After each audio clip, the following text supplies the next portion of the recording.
Hey y'all, welcome back to my channel. My name is Kay. If you're new here, don't forget to like, comment, and subscribe on this video. So I am coming to you guys today because I would like to do a quick review. Since I just finished my outside hike, I wanted to do a quick review on my Ring Con 2 smart ring compared to my Apple Watch. On Amazon, the Ring Con edition number 2, it is $200. I bought it with my HSA account, and if you don't know what that is, that's a health spend account that you typically can get through your employer, and it's tax-free income that comes onto the account from your check before taxes is taken out. So, disclaimer, with that being said, what I love about the Ring Con 2 ring is that it tracks my sleep, it tracks my steps, it tracks my moods, it tracks my stress, my body temperature, my blood temperature. It tells me when I need to cool my behind down. It tells me when I'm dehydrated. It tells me what else does it tell me? It tells me so many different metrics about myself, even in my sleep, if my breathing levels change, the whole nine. It is such a great ring, and the charge life on this, I got it on Friday and I started wearing it like around 6 p.m. 7 p.m. Friday night, and I haven't taken it off. I charged it for like maybe 6 minutes so it can get a full 100. It came with a 95% battery life. I charged it to get it to a full 100%. It took like maybe less than 6-7 minutes, and mind you, that was Friday. Today is Wednesday, August the 6th, and I still haven't charged it. So I think the lifespan on the ring is about 7 to 8 days. I would have to check in my app. So I feel that the ring does everything. The app does everything. It is a great addition to my daily lifestyle. It is a really pretty ring. I got the gold. It's not really gold, honestly. It's kind of like a chromish rose gold to me for a girl who wear gold. So it's a little off bronzish color. They say it's gold, silver, black. That's the colors that they have, but whatever. I got the gold one. This one is a size 9. It fits on my middle finger and my index finger. I wanted to stop wearing my Apple Watch. I feel like my Apple Watch now is so bulky. Sometimes I forget it at home because it has to charge every night. Like, it's so bulky for my wrist now, and I don't mind wearing it because I'm addicted to closing the activity ring, but I just don't care to wear it anymore. Like, I'm over my Apple Watch. It's just too bulky. It doesn't go with everything. And from a girl who wears like jewelry, it's just adding on to like the attention of my jewelry that I didn't want. That's the only reason why. So now, with me adding the Ring Con compared to the watch, from a girl who hikes and goes to the gym, my issue with the Apple Watch initially was that during my workouts, it would stop tracking or it would randomly pause. So I would be working out, like going ham, and it never even started my workout checking. It never started my workout on the watch, and it never tracked anything that I had did before. So it just ended up being a missed workout, basically. And I do not like that because I am so addicted to closing my rings on the activity center. It bothers me when my workout is interfered with because my watch didn't want to continue to track the workout. Nonetheless, that was the biggest issue for me. And then secondly, of course, like with it being bulky, not going with everything that I want to wear, drawing too much attention to my jewelry. The third thing that I didn't like about my watch is that it doesn't track my moods, menstrual cycle, my blood pressure.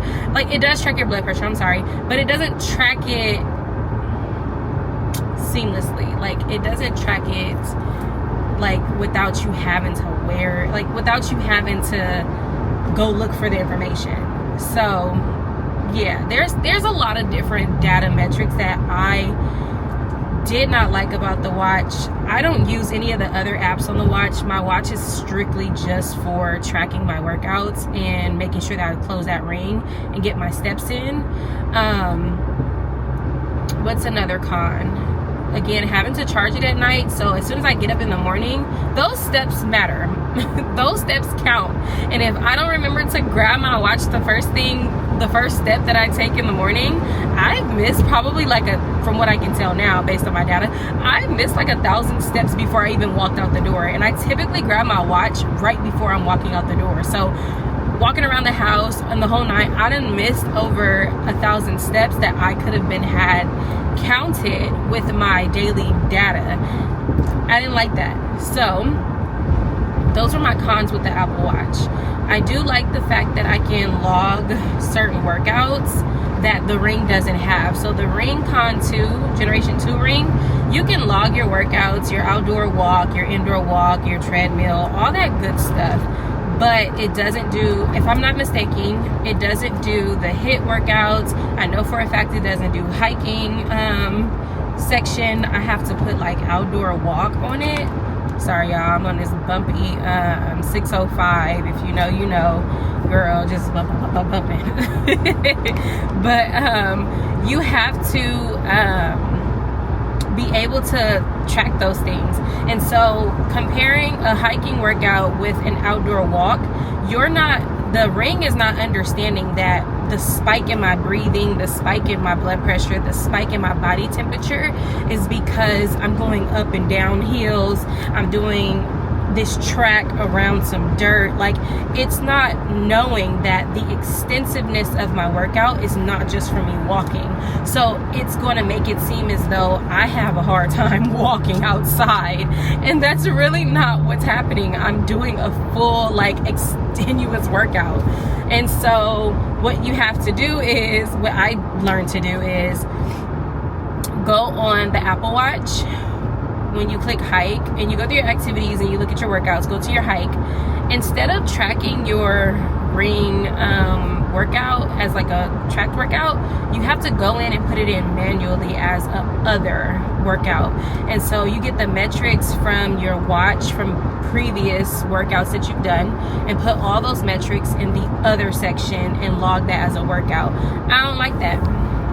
I don't like that at all, y'all. I don't want to sit down and have to log data for something that should automatically do it.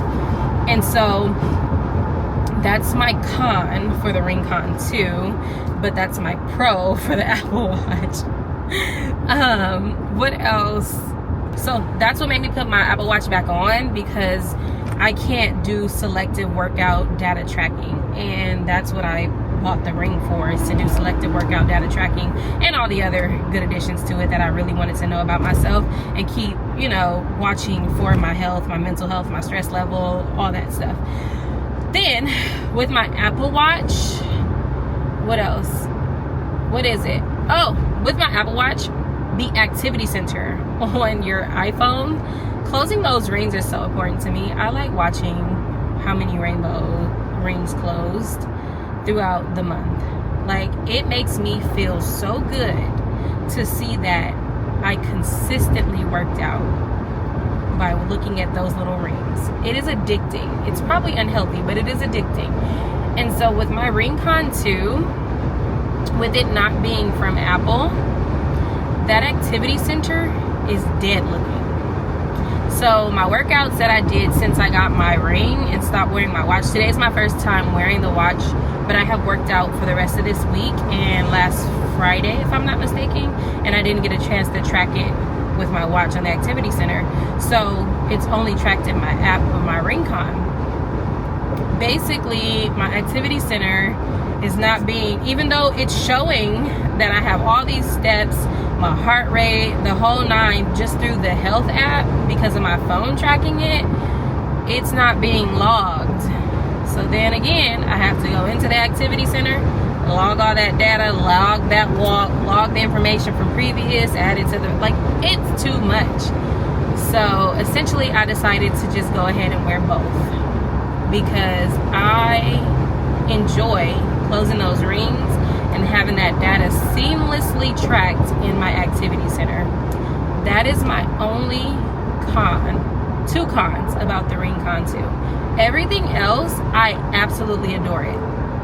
Now, what I can see happening, if Apple decides to create a ring, I will be getting a ring, because now they know that the activity information that we're looking for from our watch to go into that activity center, and all the things that these other smart watches are doing, smart rings are doing, they can do it too in a ring version. We are no longer wanting to wear the bulky watches just to get the same activity.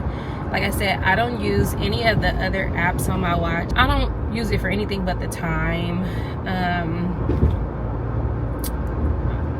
The time in the activity center. That's it. I don't use it for anything else but the time, and to log my workouts and to log my steps. That's it. So those are my pros and cons of the Ring Con 2, the Apple Watch, and the differences between the two, and why I've decided to just go ahead and wear both. Yeah, so that concludes my review. I hope you guys enjoyed this video and got some good information. I hope it was clear shot, straight to the point. I hope you guys can hear me, because my mic is broken, and you know, Jeeps are very hollow. So I'm hoping that my Digi got all that good information and it wasn't as hollow as I thought it would. I think it is. We'll see when I run the video back and edit. But that concludes this video. I hope you guys enjoyed.